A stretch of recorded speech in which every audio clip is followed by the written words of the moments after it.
All witnesses having testified, the final judgment remains pending, leaving the family in ongoing anguish. The plea comes as the country observes 16 days of activism against gender-based violence. And as Gertrude Bourguet reports, the government is being urged to strengthen legislative frameworks to ensure that perpetrators of gender-based violence are swiftly held accountable and that justice is not delayed any further. In yet another quest for justice, a family whose loved one was brutally murdered in Naivasha is still seeking justice 4 years later.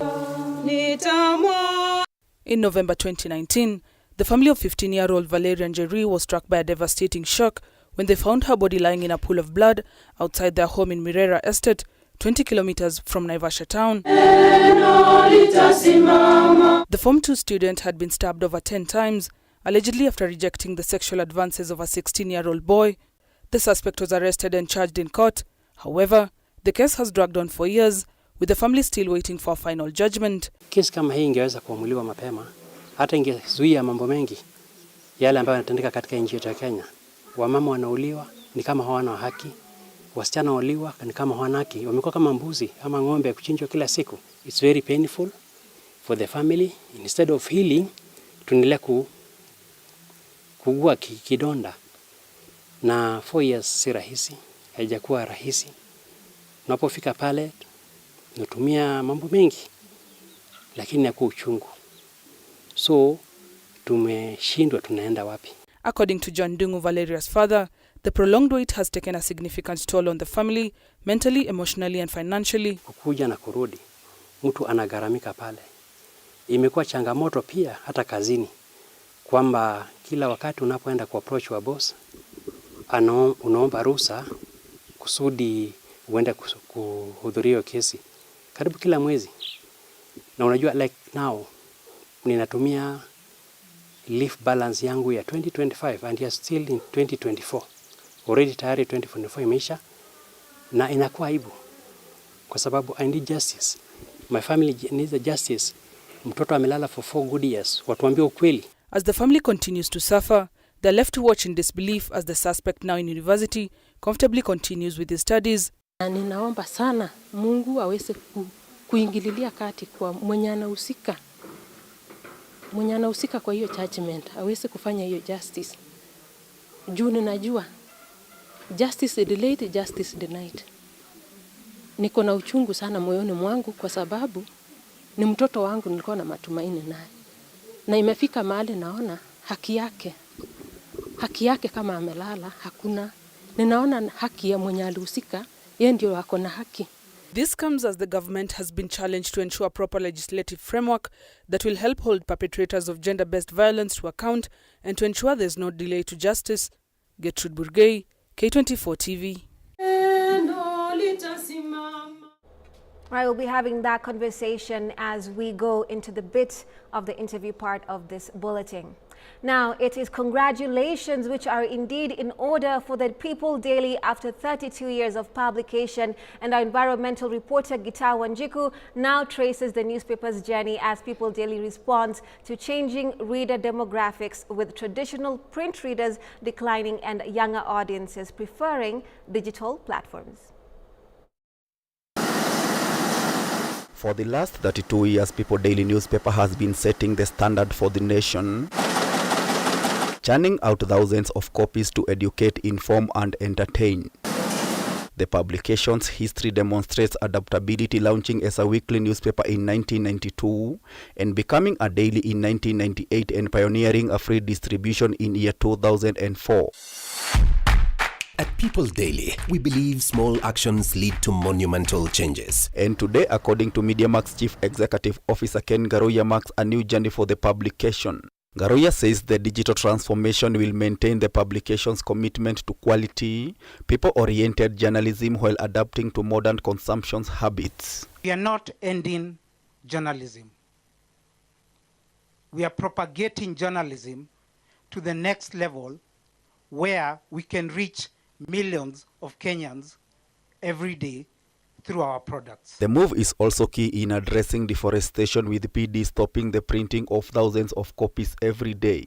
For every copy of People Daily you hold daily, that means a tree was cut down, a move that contributes to deforestation, which have negative impacts including worsening climate change, air pollution, increasing the risk of pandemics, threatening manufacturing of medicines, and increased soil erosion. We will reduce 100% the environmental impact of newspaper production and the associated supply chain, which includes our vehicles distributing papers across the country. Climate change is real. Today, you wake up, and those who thought they built their beautiful homes in some nice, serene environment wake up to their flooded homes.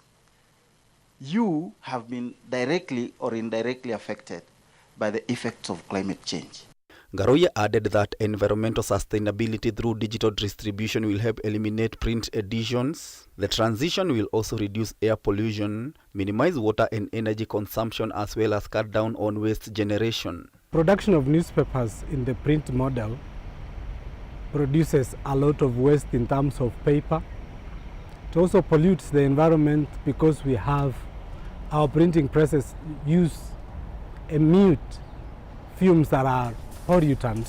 So this is going to have a positive effect in reducing pollution and waste in terms of newspaper and other associated material.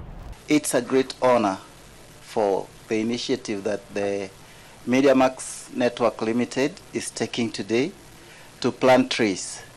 We are here today not just to plant trees, but to sow seeds of hope for the future. Garoya says the initiative also aligns with United Nations Sustainable Development Goals for sustainable consumption, climate action, and ecosystem protection. And today the publication is launching a tree growing campaign inspired by Nobel Prize winner Wangari Maathai's environmental philosophy. We have environmental clubs in schools, so we shall also give them an opportunity to contribute to our People Daily. Apart from conserving the environment, the transition will create more jobs. We will shred this last copy, and then we shall use the paper as mulch for the trees. Don't look at that from the streets now. Find us, download PD app. Congratulations to People Daily for going green. Reporting for K24, my name is Gitao Wanjiko. Now, Pioneer International University today has hosted its 5th graduation ceremony in Nairobi. The event, led by the university's Chancellor Dr. Peter Munga, celebrated the achievements of the class of 2024 under the theme Empowering Leaders, Inspiring Change. In his keynote address, Dr. Munga lauded the university's research graduates for their remarkable contributions, emphasizing their role in innovating solutions with global impact. He challenged the graduates to embody the change they aspire to see in the world, reinforcing the university's mission to develop transformative leaders. By the University Act, Section 88, Section 38, 3 in brackets, A in brackets, and the Pioneer International University Statutes, and you are having fulfilled all the necessary academic requirements, I do hereby admit you to the Bachelor of Commerce from the School of Business and Management. And by my authority and that of the entire university, give you the powers to read and do all that appertains to the degree. You may now turn your tassels from the right to the left.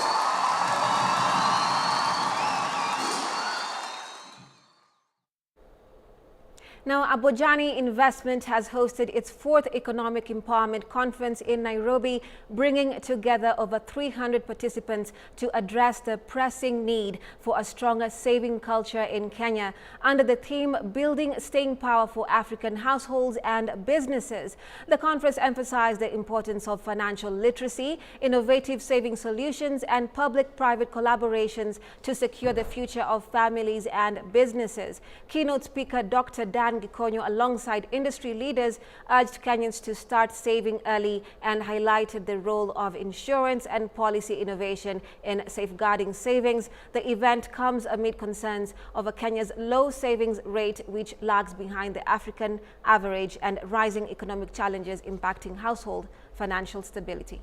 And ICL Group. And what we are doing is to ensure that people have the right information when it comes to investing, retirement, insurance, so that these tools can then help them to live fulfilled lives. Because people usually have goals, but in most cases they'll need money to help them achieve those life goals. So we realize that there's an opportunity to work with trusted financial services companies to be able to engage financial services consumers. So you have investors who are looking for insurance. The issue about saving is very, very important. I always tell young entrepreneurs and young people that the best way to become wealthy is not to earn a lot of money. People think that you become wealthy because you earn a lot of money. You don't.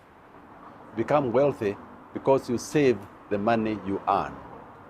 If you earn a lot of money and you don't save, you will never become wealthy. In terms of fluctuations, I would say not even 1 year. I think we've gone through a lot since 2020, COVID-19, drought, global wars like the Ukraine-Russia war. So it's been a lot. Kenya elections, Gen Zs, so it's more than just the 1 year. But the main thing that we can talk about when it comes to investments is especially the high inflation rates and of course high taxes that have come in. How can one then respond? Some of the things we have seen investors doing is first of all to respond in terms of readjusting their budgets.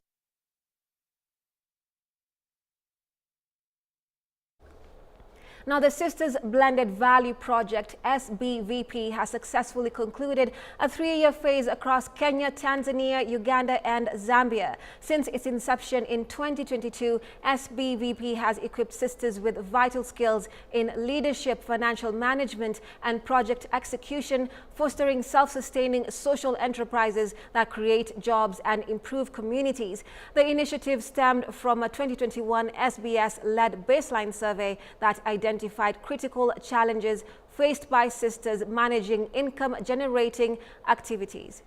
Don't have an income-generating background, so they've been making a lot of mistakes. So we are in to support them. Our role is to support them to understand what needs to take place in order for them to have successful income-generating activities. So we want to connect sisters to other like-minded social entrepreneurs who can help them think wider and broadly and make connections and lift each other. So we do this through conferences, seminars, workshops, and webinars, which are sometimes the webinars are hybrid, sometimes or entirely online, to try and support the sisters to find those connections and to engage with other people who are doing the different things that they are doing. The third pillar is research or knowledge management. This is where we gather information that helps us connect with the wider world beyond the sisters we are meeting, because we are meeting a very small number of sisters. How do we gather our learnings and the issues that we encounter so that we can support a wider network of sisters? Right, and with that, we're taking a short break, but just to let you know that we have a conversation coming up shortly after this break, and we're speaking about 16 days of activism against gender-based violence. Now, we'll be having two ladies, for that matter, will be speaking on this particular topic. We have with us Hortense Minishi, who's already in studio. She's the Deputy Executive Director and Head of Programs at Kellen. And of course, we'll also be waiting for a guest who will be showing up in a bit. Her name is Lolo Cynthia, and she is a gender analyst. Right, so we're taking a short break. We'll be back with that conversation. Do stay with us.